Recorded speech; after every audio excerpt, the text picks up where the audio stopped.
Okay. You made fun of our intro. What's your intro, Peter? Maybe I am a little bit witty.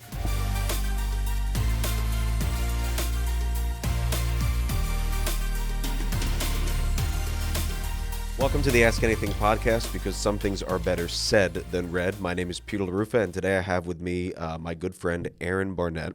So I appreciate you joining me on this Happy to be here. Thanks for the invite. podcast. So you might remember, if you've listened to any earlier episodes, I said I was really looking forward to having some episodes where there's dialogue, so that it's not just me looking into the lens of a camera, but it's me looking into the face of an Aaron, which is what I'm doing right now.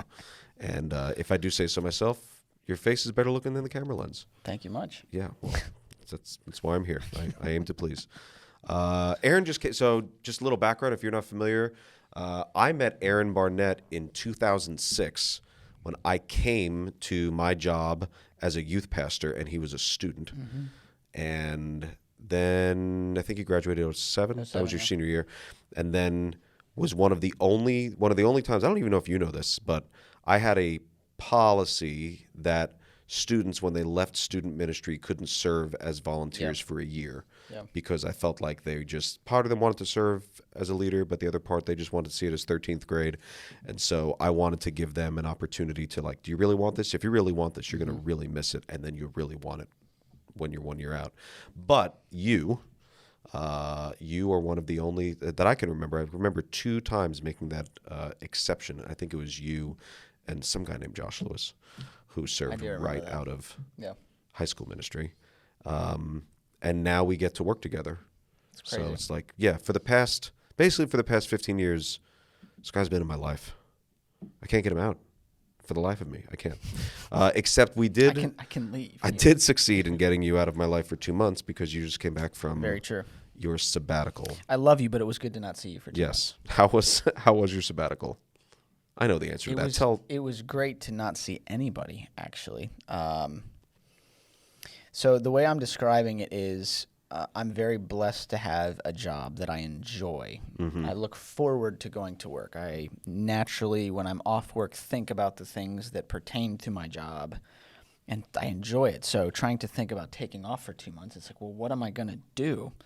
So I was a little bit nervous about it, but excited for the family. You know, we were very full capacity calendar, so we were ready for a break of some sort, but it's like 2 months. What is it even going to look like? So about 2 weeks in, I hit this mental stage where it was like, I could never go back to work, and I'm okay with that.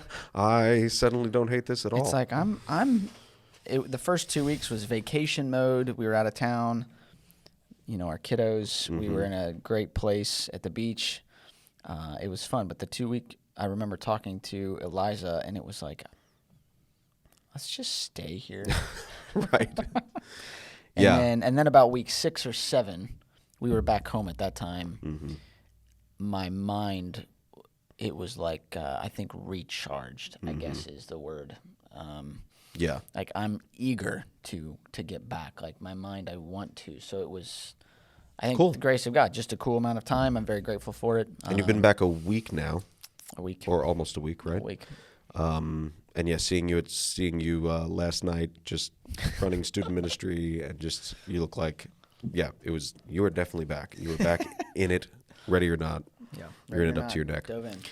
So anyway, I appreciate you joining me. Like I said, I wanted to do some dialogue and not just monologue. And so, yes, please hide your mail. I don't know why. So the question that was asked to me recently on Ask Anything was this. This is how it was worded.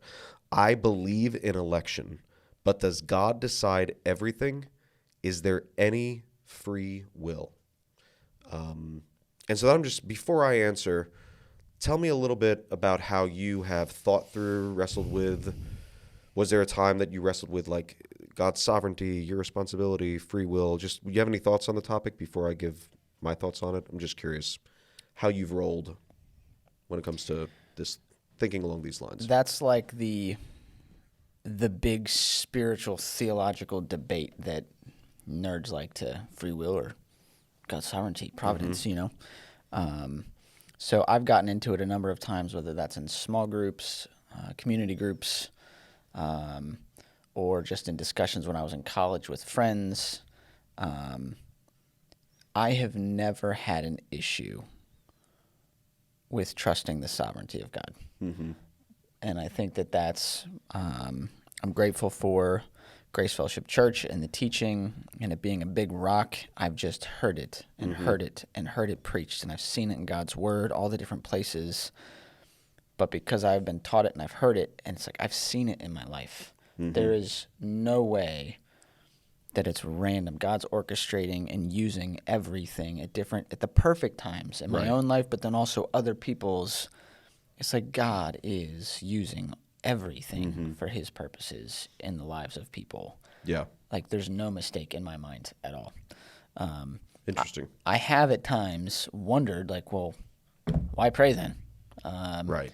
Like God's going to do what he wants. And there's seasons where I will start to believe that I don't need to pray because naturally my logical mind thinks It's all on I don't autopilot need to. anyway. I don't need to pray. God's going to do what he wants. Like this person's going to be saved.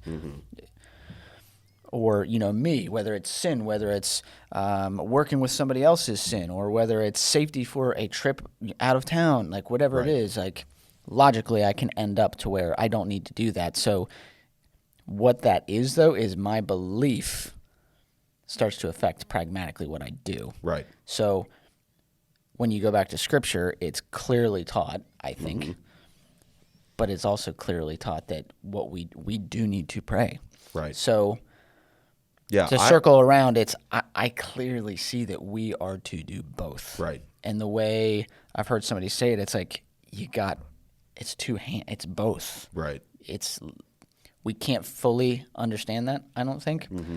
I'm sure we can find some theological book that would have a paragraph that would sum it up, but at the end of the day, when you're looking at life, it's really hard to understand both, but I think they're both true. So. Yeah, that's cool to have such a foundation built like that. I would say I spent the first 9 years of being a Christian not believing in the sovereignty of God, really in any area. Like he was powerful, but there was a lot where he was kind of just sitting on his hands and waiting to see what people would do. And I wouldn't have 400 years. What was he doing? right. So there was a lot of I wouldn't have consciously said God's not in control, but I would have said, yeah, man is way more in control than I now think, which we'll talk about in a minute.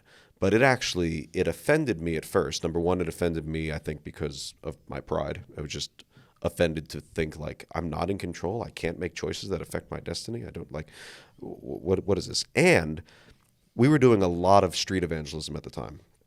And so to your point before about why pray, I'm like, well, if God's in control, why I'm like busting tail having difficult conversations with people. It's not going to make a difference anyway. Why am I doing this? Yeah, why am I doing this? And my heart's into it. So my heart was broken. I felt like I'd been had. Like, oh my gosh, I've been duped. Like here I am hoping and praying that God would use our time speaking to other people, that somebody's heart might be changed and that God might drag them out of darkness into his marvelous light.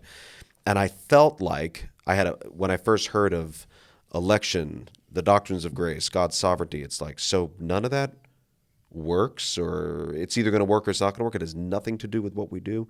And so I went from an unhealthy view of a man-centered view of life to then another ditch on the other side of the road of really an unhealthy view of man having no responsibility, and we just walk around like robots. And so this person asks, again, I believe in election, but does God decide everything? Is there any free will? And I find a lot of these are buzzwords that I always want to say, what do you mean by? Yeah. And so when someone says, do you believe in election? Do you believe in Calvinism? Do you believe in this? I usually say, what do you mean by that? Or help me understand that. Because usually it reveals that somebody has probably an extreme, again, they're in one of those ditches, an extreme understanding of something that I usually, when they explain what they believe and what they mean by that, I usually don't believe everything they said. So I'm usually thankful that I asked that. Yeah. And so I would say, what do you mean by free will? So this is there any free will? I think if somebody is asking, are there legitimate chances that we have in life to make choices that affect our lives, that affect other people? Absolutely. Of course we do. We do that all the time. And so you're not living like a robot. You actually have desires. You chose that shirt. You like that mug. You like that pen. And you're not robotic. You genuinely have likes and dislikes. And so I think we do have free will.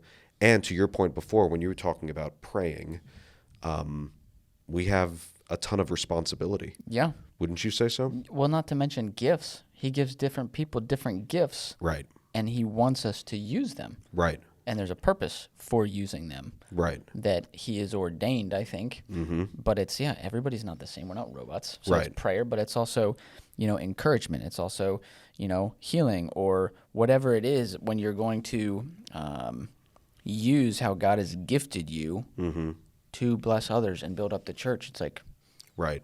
Why does he give us the gifts if he doesn't want us to use them? Right. And I take joy in using those, in operating in those areas of strength, and I'm not dragged into the pulpit. Why are you preaching this? I don't really know why I'm preaching. I just feel like I have to. No, I take great joy in doing that. Yeah. I like ministering to people. I like conversing with people, praying with them, talking with them. And so I do have a great responsibility to act in a way that would be pleasing to the Lord. I think although we have free will, probably what's important for us to realize is that we have a free will to do whatever we want to do, but the choices we make are limited to our nature. Mm-hmm. And so when we read in the Bible, like Romans 3:23, all have sinned and fall short of the glory of God, my sinful nature will always impact what I want to do. Do I do what I want to do? Yes. But without God intervening, I'm not going to choose the thing that would be glorifying to God. And so, I mean, you look at the story of Jonah. When he takes power into his own hands and he plays the role of God, what happens? Right. It's like he had the ability to choose. Yeah. And he did. And we can see what happened. Right. To your and point. So he's exercising the free will that he genuinely has. Yeah. And that impacts his life in a major way and the lives of others as well. I think of my dog. I have a dog, Penny. She's a Boggle. Shout out to Penny. Hi, Penny, in case she's listening. Yeah, she's a half beagle, half boxer. She's a Boggle. And so you can set down a tray of meat and a tray of vegetables, and she has the ability to eat whichever one she wants. She's going to go for the meat. She will always go for the meat. She might also eat the vegetables, but chances are she is wired to go for the meat that is there. That's how I'm wired too. There you go, just like a Boggle. And so, yes, you can do whatever you want, but your choices are probably going to be limited by your nature. Or let's say you have a desire to visit a foreign country. You can do that. You can take a transoceanic flight. You're like, great. But if you were to say, actually, I want to swim there, I mean, good luck. You're not going to get very far. You don't have the ability to do that. And so your free will is limited by your nature and your abilities. Yeah. I would say, asking this question, it's a good question. It's a foundational question. But it reminds me of the question that I've had with several people, which is, how can a good God allow so many bad things to happen? Mm-hmm. I'm not going to trust him. Right. And it's like, clearly, if he was in control, these things wouldn't be happening. Yes. At the end of the day, what I've told people who ask these questions that are paradoxical, like you can't have both of them. Right. In our understanding, we can't understand. Mm-hmm. Yeah. That's it. Yeah, there's a certain level of mystery that we shouldn't feel sorry for, right? Like, I can't understand everything. But what we act on is what we know. Right. Not what we don't know. Mm-hmm. And what do we know? The Bible is clear about God's faithfulness, all that he's done for us, his grace, his love, his mercy, his anger, his justice. It's like there's a lot that we can trust, and we should trust that in our heart and mind. But then there's a whole bunch of things that we're supposed to do. Right. We're supposed to love people. We're supposed to pray. We're supposed to practice hospitality. We're supposed to go to church and gather together with other believers. We're supposed to, love our spouses, raise our kids. Right. And so are you going to not do some things because you don't understand this paradox? Right. Because you're just going to sit in an armchair and think until you die. Right. And then you will find out. But I think the thing that's important to realize is that we have responsibility to do things that we don't have the ability to do. unless God changes our hearts. And so here we have the responsibility to do things that are honoring to him. But again, like the dog with the plate of meat and the plate of vegetables, I'm always going to go towards that which is in my natural, what I naturally want. If God intervenes, he changes what I want. And so my whole life, I think I could say this, my whole life, in some way, shape, or form, I'm doing what I want. I'm reading my Bible. I'm praying because I genuinely want to. I would have never wanted to do that if God didn't change my heart and my mind. But that's also, in Scripture, it talks about the fruit of the flesh versus the fruit of the Spirit. And it's like, if you sow to the flesh, you're going to reap of the flesh. But if you sow to the Spirit, you're going to reap of the fruit of the Spirit. And it's a matter of, the means God's given us to seek him. Right. And he uses that to change our desires, to your point. Which in Scripture it says, delight yourself in the Lord. He will give you the desires of your heart. Right. And there are scriptures like, I'm thinking a lot in the Gospel of John 15 and 16. Jesus says, you did not choose me, but I chose you and appointed you that you should go and bear fruit, to your point, and that your fruit should abide, so that whatever you ask the Father in my name, he may give it to you. These things I command you, so that you will love one another. And so there's Jesus saying, just remember, you love me because I loved you. You have chosen me volitionally. No one gets dragged into the kingdom of heaven kicking and screaming. You want to love me. You want to please me, and that's because I chose you. And so I think another thing that I realize is I appreciate the careful thought we want to give to there are some mysteries that we just don't understand. I also think there's some hard truths that we also don't want to face. Because God does say some things pretty clearly. When God says, there's a lot black and white. You did not choose me, but I choose you. It's like, I don't really understand what that means. It's like, well, read it again slowly. I mean, it is what it is. And when I spent the first 9 years, when I was first approached about the sovereignty of God, the doctrines of grace, I had to come to grips with the fact that the God that I knew was not really the God of the Bible. Yeah. I was placing things onto God based on my understanding, but it's like, well, what do you do with these texts? I'm like, well, they can't mean that because you kind of avoid facing hard but ultimately good truths. John 6:44, no one can come to me unless the Father who sent me draws him, and I will raise him up on the last day. Yeah. And there's a lot. And it's even interesting to read the Pharisees' response to Jesus teaching those things, which I think puts on display your point. We don't want to understand. People don't want to see that and understand. Right. But at the same time, there's a spiritual blindness that God's not allowing them, which back to is, well, can they understand? Can they not? It's like, right. It's both. It really is both. Right. So there's responsibility that I have. There's ability that I lack. And I will have that responsibility for all my days. I realize that we cannot choose or will not choose to do the right or godly thing without God changing hearts, without God changing minds. And so I think to answer this question, is there any free will? Absolutely. Yeah. But you are still bound by your own sinful nature and will not choose the right thing unless God intervenes and changes your heart. And then you find yourself wanting to do the right thing. Not always, but you find yourself wanting to please God. Yeah, I think there was a verse I was looking for in 1 Corinthians. Coming off sabbatical, one of the biggest things that was on my mind that's coming to mind now is humility. And in 1 Corinthians, they were gifted people. They were gifted people. But multiple times he said, don't boast, don't boast, don't boast. And then there was even another, and I can't find the passage, it said something to the extent of, it's like, why are you boasting in something that you think that you got? It's like, you didn't get it, it was given to you. Right. Why are you boasting in it? Yeah. And I think humility is absolutely necessary. Humble yourself before the Lord. He will exalt you. We cannot exalt ourselves to know, to understand, to have wisdom. It's like we have to humble ourselves and say, I don't understand. But I'm going to do what you want me to do, even though I don't understand, which you said before. I really liked it. I don't remember. We have to do things even though we don't understand. You said something to that extent. It's like, that's faith. Right. Like, that is the definition of faith almost. 1 Corinthians 4:7, for who sees anything different in you? Maybe. What did you have that you did not receive? Yep. If then you received it, why do you boast as if you did not receive it? Like as if you earned it, Yeah. or as if you had something to do with it. Yeah. So yeah. Well, I appreciate it, man. Thanks for having this discussion with me. Yeah. Happy to.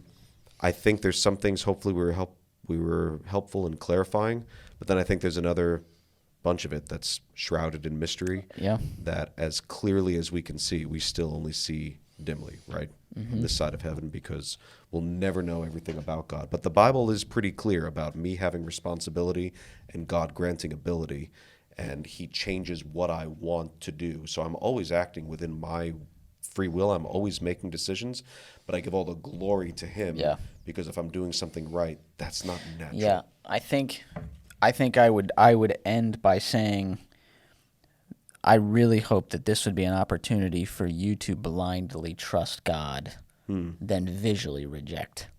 As far as our lack of understanding can lead us two different ways. You either have to lean into it blindly and trust, or you're going to turn to something that you can understand.